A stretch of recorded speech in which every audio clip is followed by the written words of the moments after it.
5, 4, 3. Says it's live. So we should be popping up about now. So yeah, we're there actually. We're live. We're live, girls. Hey, get in. Hello. Give everyone away. Hey, everyone. Well, this is going out onto my Esther Marie page. It's also going into my Esther Marie Beauty Insiders group, and it's going onto my YouTube channel. So basically, we can share this to all of our lovely friends out there, because we're all quite passionate about something quite similar here. And I've just invited a few friends on at really short notice. These guys got given about an hour's notice because I was reading something this morning about Mental Health Awareness Week. And to be honest with you, every week is every day is a mental day, isn't it? It's not a week, it's the rest of your life. And there were some really key things here, like be active, engage, connect with nature. And I thought, you know what? I know some really good experts who are perfect on this. So I've invited these lovely ladies. So I'm going to let you introduce yourself. So Alex, tell us about yourself. Okay, hello. I closed my business pre-pandemic and I decided to go into a similar type of business. I'm setting it up now to do with reconnecting with the self, which is what I used to do before. So this ties in beautifully with me, absolutely beautifully. Taking that step back and connecting with self. You did some wonderful things. There's a lot more you've got to give there, Alex. That'll come out in a bit. Alison, tell us all about what you do. Hello, everyone. I'm a counsellor and psychotherapist, and I've been in practice for 8 years. I specialise in self-belief, confidence, relationships, and most recently I've been working with families to build family emotional well-being as well. So I work with young people and children, and I do workshops on self-belief and confidence for children and families. So yeah, that's what I do. So this for me is right up my street. I know. And then we have the amazing Sally Ann, who's sitting still for once. She's normally moving. She doesn't always wear that outfit. Well, she does actually. She always wears that outfit. Yeah, I do, even on our on-call on meetings online. Hi there, I'm Sally Ann, and I did Zumba as a hobby. I taught Zumba fitness and Zumba Gold as a hobby for 9 years, and then the pandemic hit, and I couldn't bear the thought of not keeping the groups together. So I went online, and that's where I met these guys, and our business has transformed into a hobby, from a hobby rather, into a full-blown fitness club now. So that's the one connection, is that we're all used to working very closely with clients, and then obviously we adore our clients and we didn't want to lose contact with them, and that's a really important thing with mental health as well. And what we did was we learned very quickly how we could take our businesses and convert them online through Zoom and that, but in a really holistic, nice, natural way, not these horrible Zoom meetings, really interactive and what have you. And of course, some of you know me and what I do and what I've been trying to do, and I'm getting there. But the one thing that I took from this document that I read was there was 5 points they said about helping with mental health. And when I spoke to these guys, they went, oh yeah, I know all about that. So Alison, pick one of them. Tell us about one of them. Well, I'll pick noticing. So a lot of the work that I do is working with people around how they are with themselves, what they're thinking about themselves, how they believe in themselves, and noticing can really help that. So like being mindful, so going for mindful walks or being in nature can help, but also noticing how you are like communicating with yourself. We can be quite unkind to ourselves sometimes, and I think, and that can really bring us down, and we all do it, myself included, when we get stressed, overwhelmed, when we have lots going on. It's really difficult to stay compassionate, and I think to be aware of what we're thinking and how we are being towards ourselves is really important. Noticing when we're feeling stressed, when we're feeling overwhelmed, we can start beating ourselves up a little bit. So like my top tip really is kind of being compassionate with yourself, and that's what my therapy is about. So when I do workshops and when I work with people therapeutically, it's all about compassionate mind. So yeah, self-belief and being compassionate towards ourselves. Definitely. And I'm wondering what Sally Ann's up to. I've got the low battery warning on my laptop, so I'm She's moving rescuing again. myself. She's trying to keeping steal the active. limelight. That's what she's trying to do. Keeping active. But yeah, exactly. Can't sit still. But you, Alison, work with obviously parents and work with children, well, teenagers, and teens as well, pre-teens. How young do you go down to? I pretty much work with any age. In terms of therapy, or workshops, it's 8 years and up. Usually the workshops are with 8 years to 18, maybe a little bit older sometimes. And I work with adults one-to-one, but I also work with families as well who might have younger children. Yeah. So my passion is kind of compassionate parenting. So have you got a bit of hot tip from a mental point of view? It's two-way in respect of how, as the child, can you help your parents keep motivated? Is there any tips that you can say? And is there anything from a parent point of view you could say if you felt that, you know, your child was struggling or they were a bit quiet or a little bit unsettled? Is there anything that you could perhaps suggest you do as an activity that you could sort of crack the mindset? Yeah, put me on the spot, Esther. I think really, as you were talking then, I was just thinking, communication, you know, just check in with each other for 5 minutes a day. We're all busy, parents are busy, and children have got school, and then there's homework, and, you know, everyone's kind of doing the do and maybe checking in, oh, how's your day? What did you do today? But the question, you know, how are you feeling? You know, how are you doing at the moment? I think we forget that sometimes. So to just check in with our feelings. Yeah. You know, how's mum feeling? How's dad feeling? And how are the kids feeling? And maybe all get together just for 5 minutes, just to check in and empathise with each other. Don't try to fix the problems and try to say, oh, well, if you do this, then it'll make it all better. But just to hear them and say, I totally understand. It can get like that sometimes. You know? Oh God, I see that so many times. You're absolutely bang on there. I see so many people when somebody says I just don't feel well, that they take on board being a complete counsellor and trying to help them, rather than just, like you say, standing there and going, you know, I'm listening to you, you know, keep talking, rather than, you know, trying to fix it. Yeah. So, and actually a counsellor's role isn't to offer the solutions, it's to sit with and empathise with that person. And, you know, when people do that, people grow. When we try and fix a problem or try and give them solutions, people don't grow as easily. They don't learn as well because it's not intrinsic. It's not coming from them. It's extrinsic, which means they're always looking for that answer from somebody else rather than from within, which is so important. Definitely. So we're obviously live at the moment. So if you're a parent or a teenager watching this, pop a comment in there, give us a love and a like and let us know. Ask any questions, because we'll be on here for about half an hour. And of course, you've got these, should we say 4 experts? Shall I class myself as an expert? Absolutely. You can ask us questions. But we'll move on to Sally Ann, because Sally Ann is going to probably talk more physical about how you can move your body to change the way you think. Yeah, absolutely. But just quickly going back to Alison, when you said it's, you know, advice and people trying to solve your problems for you, is not good. You need that light bulb moment from within. And I can understand that, because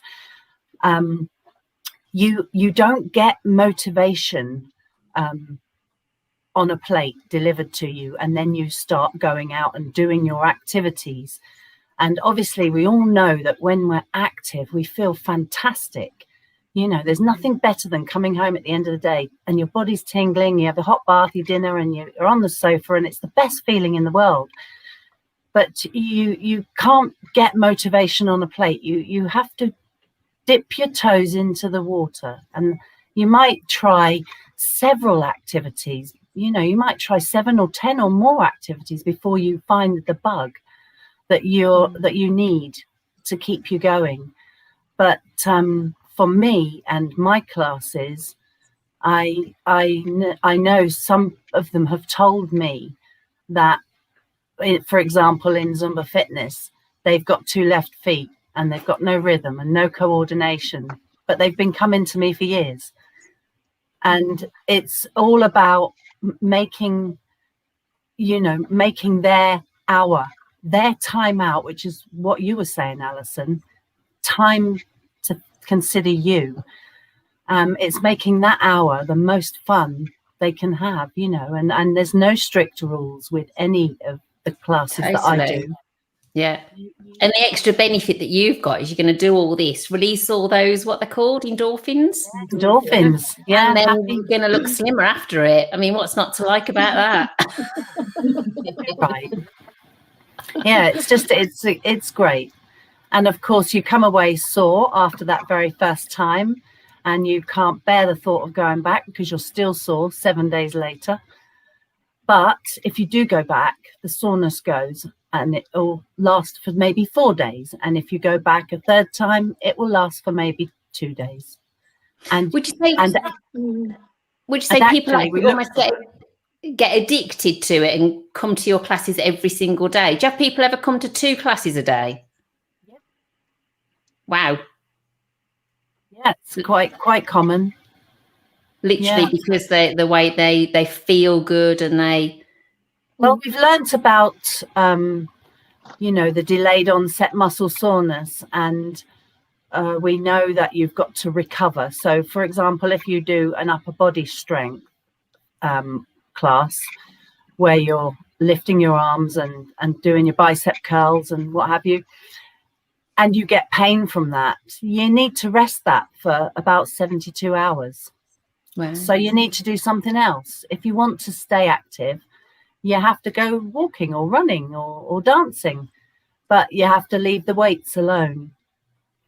And, so to come to 2 classes a day is quite common, but we do something different, never the same thing. Right. So it's something that's different. Yeah. That's brilliant. And I know, like, I'm joining your group and what have you, and it just, your personality, just watching you, Sally Ann, you've probably, knowing you, got something down by the side of your foot or something funny to just like entertain people, because you make people exercise, but you absolutely thrive on making people smile. And that's my big thing is, I would probably say put your lippy on, but really what I'm saying is, flash your teeth, like, I did say teeth then.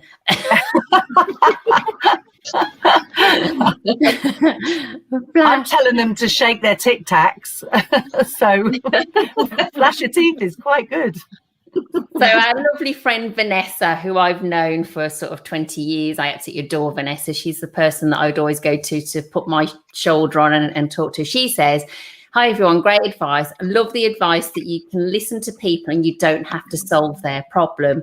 Just be a shoulder for them, shoulder for them and ears to listen." And I think you don't want to burden somebody with your problem, but you do need to speak about it, don't you?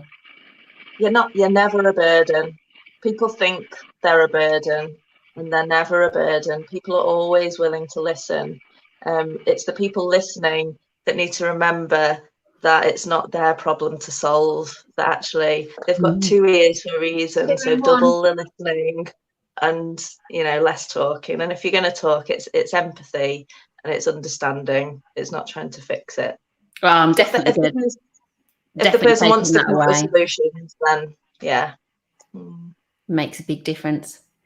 So Alex kind of like is a bit of everything, aren't you? Because you're outdoors, you're active, you're mental, you're absolutely not you're mental, but you've got that mental thing. But over the years, you've worked with some really high profile people and businesses that really have massive, intense, I mean, I won't say who you've worked with because I'm not sure if I'm allowed to say it, but you've worked with some people who've had to carry quite a lot of mental stress because of the work that they do.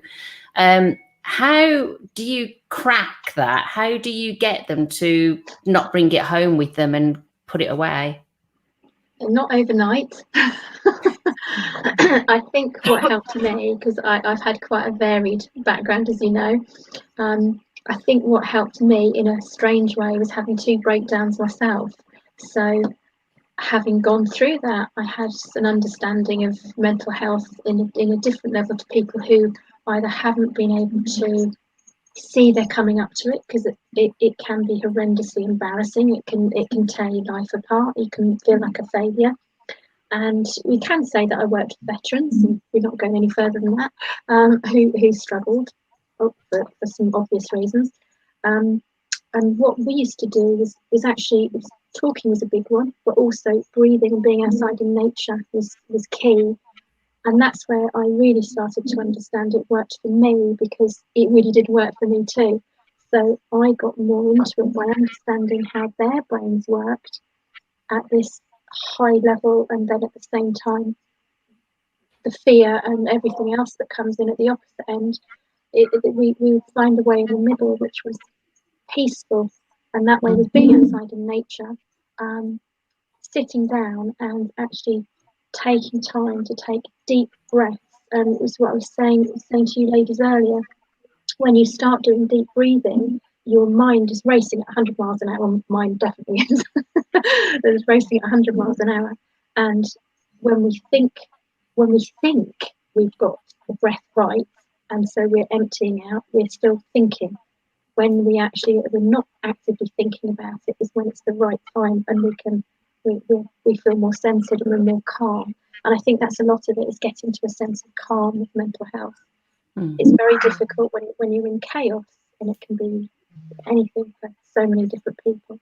When you're in chaos and you can't reach out, you can't speak, it's breathing for me.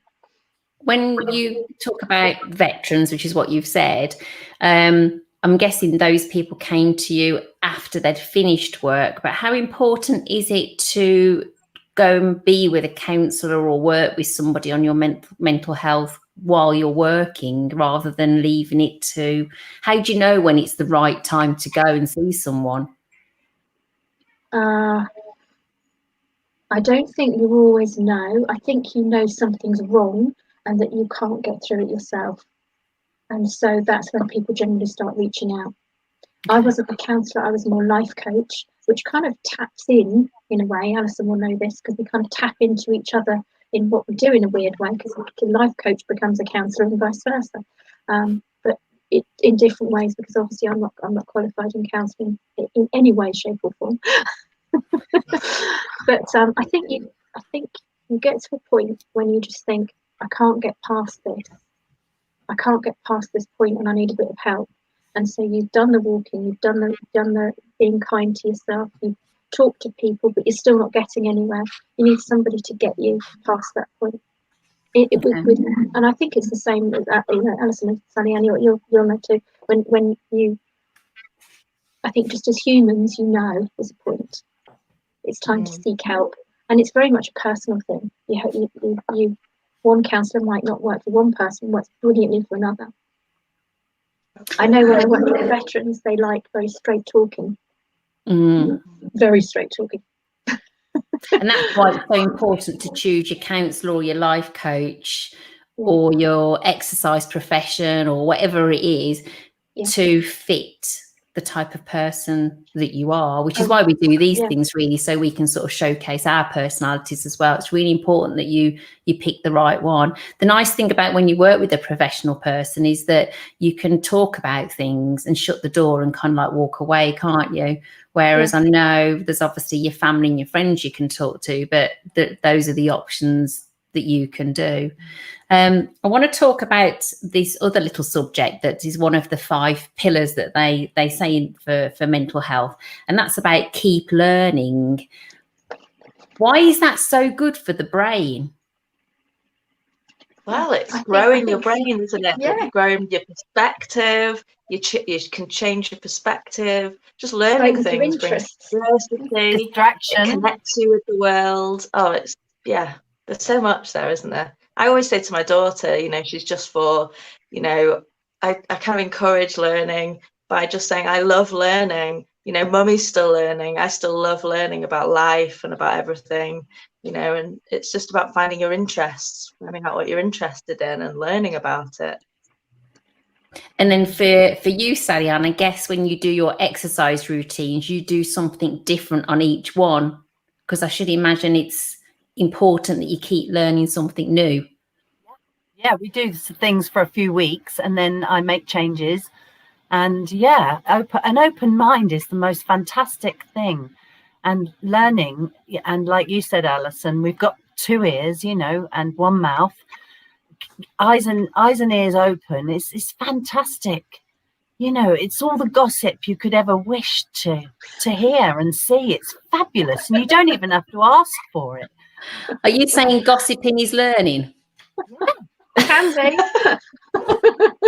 Yeah, I mean, you find out learn so about much something else, aren't you? But it is great. Yeah, we shake it up and keep it fresh. Because they say, don't they, about doing like Sudoku and stuff like that keeps you young, keeps your brain young.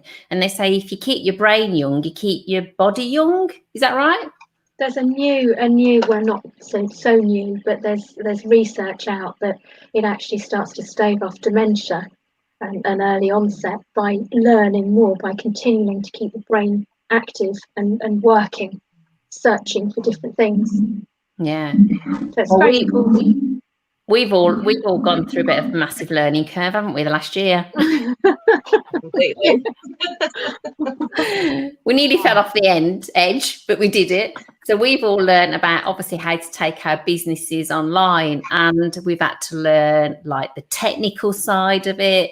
We've had to learn how to create an online learning centre. We've had to learn how to do email sequencing. We've had to learn about Facebook groups. We've all we all invested in ourselves, didn't we, last year, and invested on a course that basically was for ourselves and for our businesses. And at the time, it was obviously, wow, we're going to do all of this. But the one thing that I'll take away from it, we've all learned new skills, but haven't we made great contacts? So when you go and learn something new, online or at a college or something, it's not just the learning of it, is it? No, you're connecting. No. You're connecting in people. Connecting people and what have you. So be creative. Do you lot do anything creative? Who? All of us. Yeah. Like personally, I do. Yeah. I used to do a lot of ceramics and pottery, which I'm going to go back to, and I love drawing, and I do a lot of creative stuff with my clients as well. So I'll do sand tray activities and use plasticine. What's that? Sand tray? Sand tray, yeah. So a big tray of sand and lots of miniatures, and you share your experience using miniatures and sand, and it just helps people talk about their experience, their feelings. It helps them talk about themselves in a way that's not direct, it's indirect, and it's through the miniatures and the sand. So. I think I've seen that. Is that where they get the people to move the miniatures and place them if they don't want to actually talk? Yeah. It's like shoulder to shoulder. When you work with men, because a lot of the client group I had were men, they don't like talking directly about their experiences. But if I'd say, oh, I really need this doing in the garden, can you help me make something? Because men like to be practical. And so I'd engage that side of their brain and they'd start making something. And then I'd start asking questions. So what's your background? What's your history? What's this? What are you here for? And I'd just sort of be the nosy woman. And it started, that's how I used to open up. I'd just ask questions. But it's the same thing. You're not looking directly at them, which is quite intimidating and they don't want to talk about it. But if you're doing the practical activity, same with children, you just bring it down a notch, don't you? Well, similar, because they'd use the miniatures to tell the story. So they'd place the miniatures around in the sand, and then I'd ask them, oh, could you tell me about this? Why did you put that there? And what does that represent? And who is this? And they can tell me through those kind of where they put them all. And often they'll tell the story of themselves and their experience. So it's just fascinating. Opens up so much, that you wouldn't otherwise be able to tap into. So would you say almost like playing, I mean, I might be wrong here, but that's me. Would you say that's almost not a similar thing, but like if you play card games or Monopoly or anything like that, you're connecting, but you're subconsciously connecting playing games, aren't you? But you're not talking. I mean, yeah, the games would just kind of relax someone, like going for a drive with your son or daughter would relax them. They're not looking at you, they're next to you. Playing a game is the same thing. You're not focusing on like it intensely. But the sand tray is something different. It is more therapeutic and it's kind of more about the story and kind of having a space for that story. So it's similar, but slightly different. Yeah, it's just like if you're a family or a couple or a friend or something, and sometimes there's that elephant in the room where you just don't know what to say and you don't know how to talk. What do you talk about? There's nothing to talk about. Perhaps a good thing is to get playing cards out or a game or something. So you're actually in each other's space really close, but you're not actually having to talk apart from your turn. It's not confrontational. It's not really good. Same with going for walks in nature, walking together, just it's movement, it's moving forwards, you're walking together, you're not facing each other and you can talk. It's like when you go for a walk on your own, you think and you can work through stuff. You can have a mindful walk where you're taking notice of everything around you, the sounds, the smells, what is around you. But when you're with someone, you can talk about your feelings and what's going on quite easily. And if the environment's right, like nature or the beach or up on the hills, it's like having that angel on your shoulder, walking next to someone. No, definitely. And I think like me and Vince working from home constantly, we're obviously, both, in the same house constantly, which is lovely. We obviously think the world of each other, but it's like, what do you do when you're spending all your time together? And sometimes, we can go a whole day without talking because he's doing something and I'll just pop downstairs and say, do you fancy just going for a walk around the block? And it's fascinating that we'll walk around the block, which is a 30-minute walk, and we won't stop talking.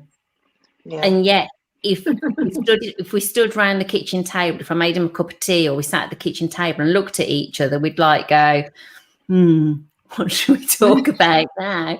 So there's obviously movement that makes you talk. Yeah. It's that fresh air and movement. It's quite fascinating how it can just change the energy completely. Yeah, no, totally. Because you do a lot of your work with being outdoors, don't you, Alex?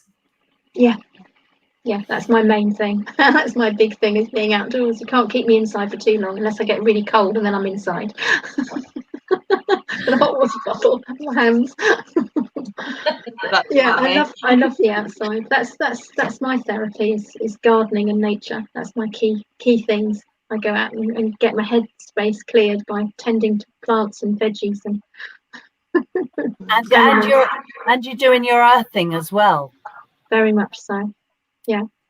I did giggle. Very good for mental health, isn't it? Yeah, when I saw your post about ages ago about being barefoot, I thought, that's me all the time. Are you always barefoot? If I can be, yeah. Why is that good for you? Because you're grounding all the time. I see. So what, do you wear socks or just literally it has to be your bare feet?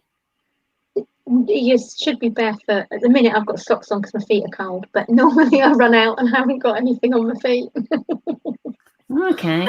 So there he is. We live in synthetic clothing. We walk on synthetic carpets.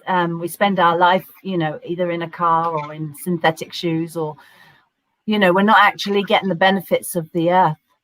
And there's a magnetic field in the earth that connects through us if we go out there and connect with it.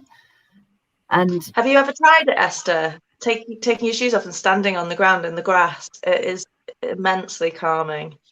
I've got really ticklish feet. Try it.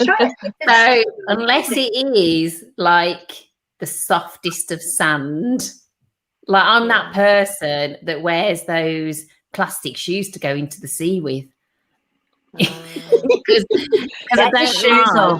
I don't like underneath my feet, but I must admit when try I'm it on the grass.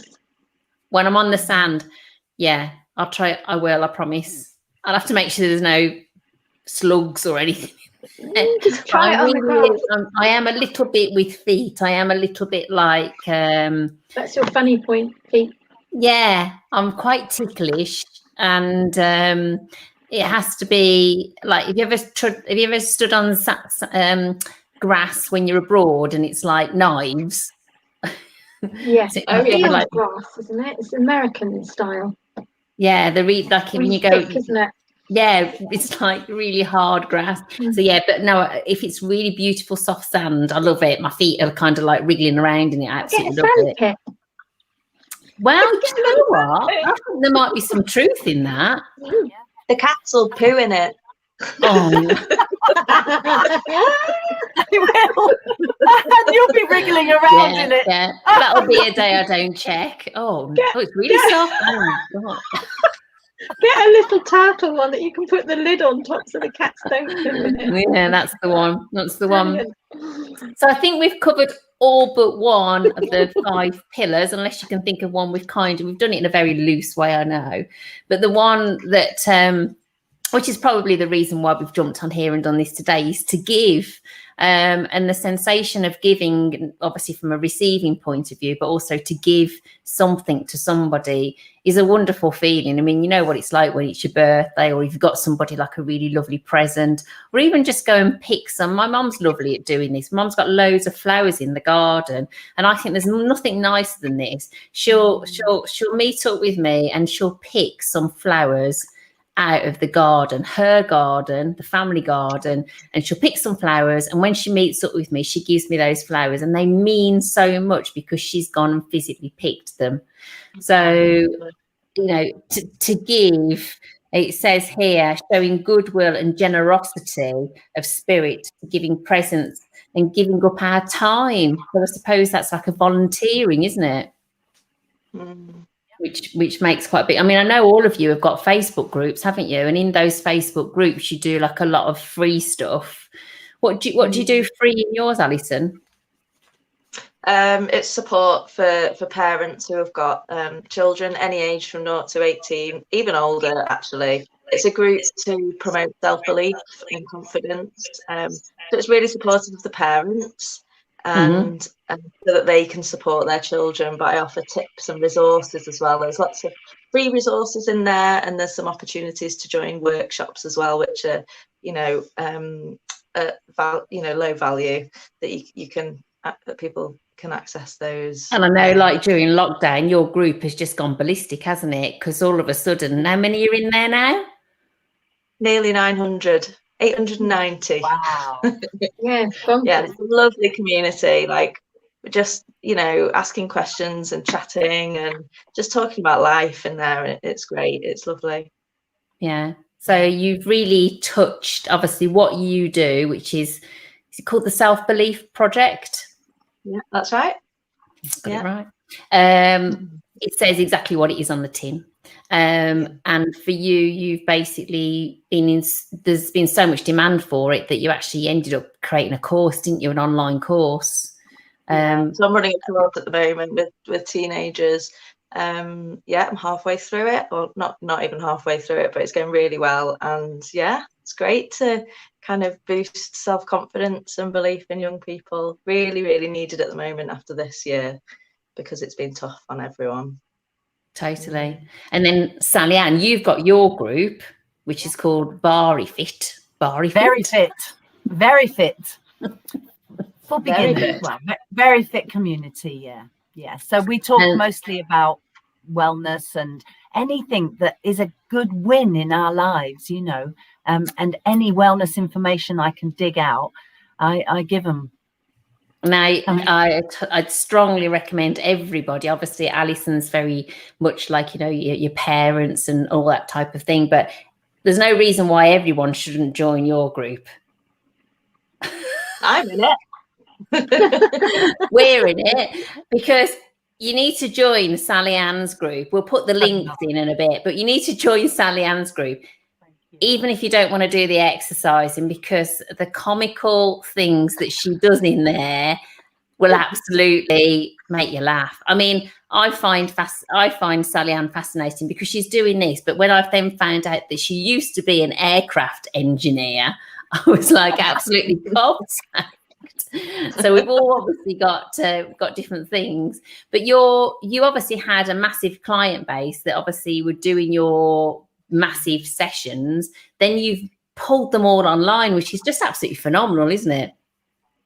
They've been amazing. You know, I've got all ages too, and I thought I was going to lose my Zumba Gold crew. I've got a lot of 70s and 80s in there, and they all got laptops and went and learnt Zoom and met me online the following week, and I couldn't believe my luck because they were there, you know, and they're still dancing now, and it's just so lovely. We've all been together 9 years. We're in our 10th year now, and I haven't lost anyone, and I feel a bit humbled for that, you know. That's amazing. So you've massively given, because Alison's obviously giving to 900 people. You've given them this fantastic opportunity to stay in touch, which is just amazing. But there's so many things. I mean, I always say, give someone a smile because it's contagious. I can smile. I smile. Look, you can't help it, can you? Smile. You can't help it. You've got cabbage. You've got cabbage on your tooth, Esther. I haven't got. Oh, I have. Oh, look at that! As if by magic. There's something on the telly the other day, and they were saying if you're wearing a mask, right? They were saying. Oh, she's got them out now. Look, they were saying that is a mask. They were saying if you wear a mask, you can't see somebody smile. You can, with the eyes. Yeah, you can. Yeah, definitely, you can. You can read. You know, you can. I'm not smiling. Around the shops, not looking at you, not touching you. Keep away 2 meters. Right, but then there's the. You really can lift your eyebrows up and smile. Yeah. And I think if we all gave a smile to each other, it's contagious and it catches on.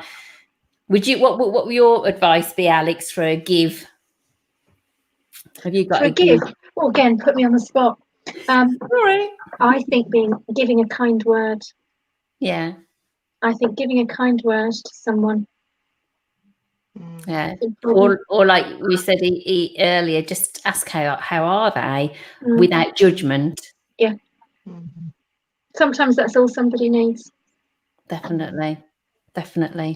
Or if you see somebody struggling, like a mother with a chair or something, you know, do you want a hand getting up the curb or just something? Just be kind. Just the little things, isn't it? It's just the little things. Can change someone's day completely. And you see it on Facebook now too, don't you? I'd like to thank the lady in Morrison's that found my glasses and things like that, you know. It's lovely. I love that.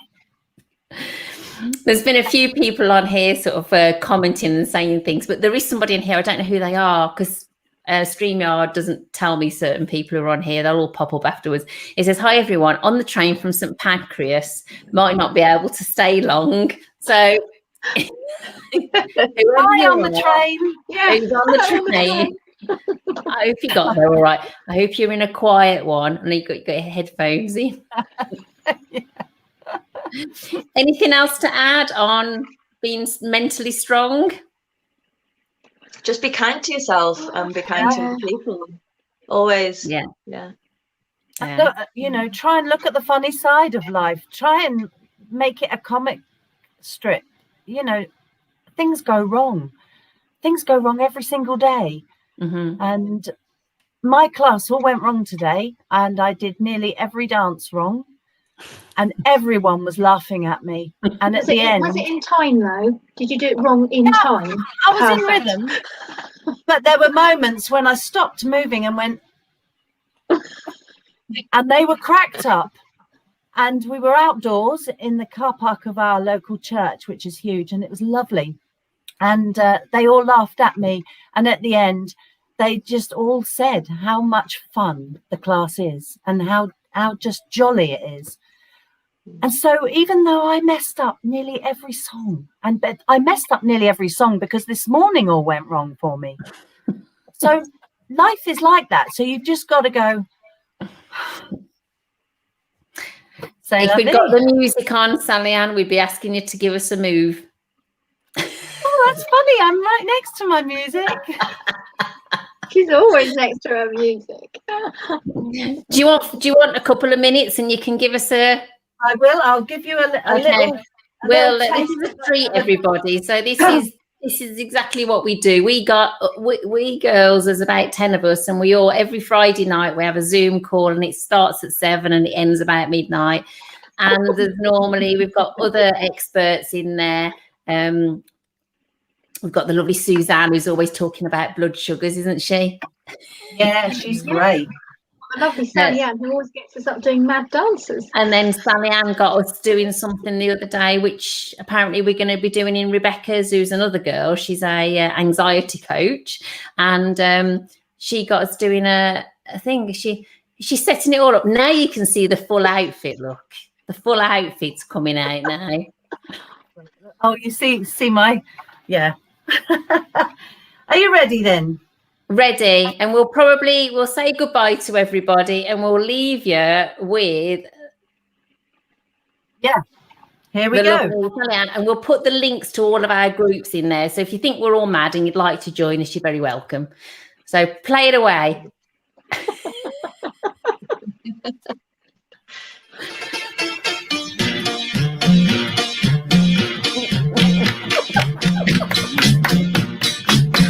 Come on, Alison. Come on then. Up and dancing. Come on, Alex. Anyway, just move. It'll make you feel good. If not, if you're laughing at this, it's making you smile. La la la la la. I'll be singing again now. Bye, everyone.